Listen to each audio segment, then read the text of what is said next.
Two more governments in Hampton Roads passed resolutions signaling support for the Second Amendment. Well over 1,000 people showed up to encourage the city of Chesapeake to become the first of the 7 cities to pass a resolution supporting Second Amendment rights. Notice we did not say sanctuary. There is a key difference, and 10 on your side's Brett Hall joins us live with what council did tonight. Yeah, just a few minutes ago, in a unanimous vote, the city of Chesapeake voted to declare itself a Second Amendment constitutional city. The last minute was change to the resolution was made by a council member who says sanctuary has a negative connotation, a connotation that the government will work not to enforce certain laws if they are passed. Mayor Rick West says that is not what he felt was right to do here. More than an hour before council chambers opened, it was clear this would be another crowd fired up.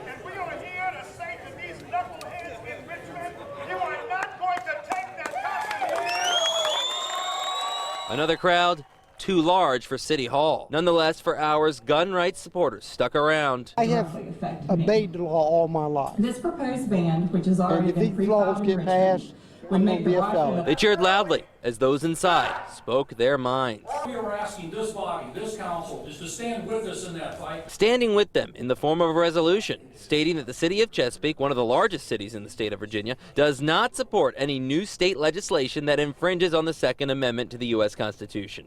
However, unlike other proposed sanctuary resolutions, Chesapeake's does not say the city pledges to not enforce any of the proposals if they one day become law.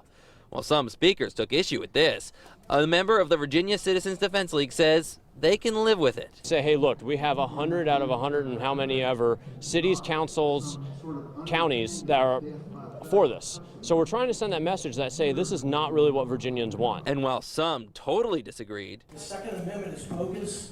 Please get as many guns out of here as you can. The majority, they say they won't stop until they're successful. And there was the moment yet again when they passed it. Now, Mayor Rick West says he wants this to be more than just symbolic, as some people are calling it. He says he plans on having the city mobilize and plans on traveling up to Richmond when everybody goes to lobby against some of those bills that have been proposed. He also says it's not out of the realm of possibility that taxpayer money may be used to bring legal action if some of them actually do become law. Reporting live at Chesapeake City Hall tonight, Brett Hall, 10 on your side.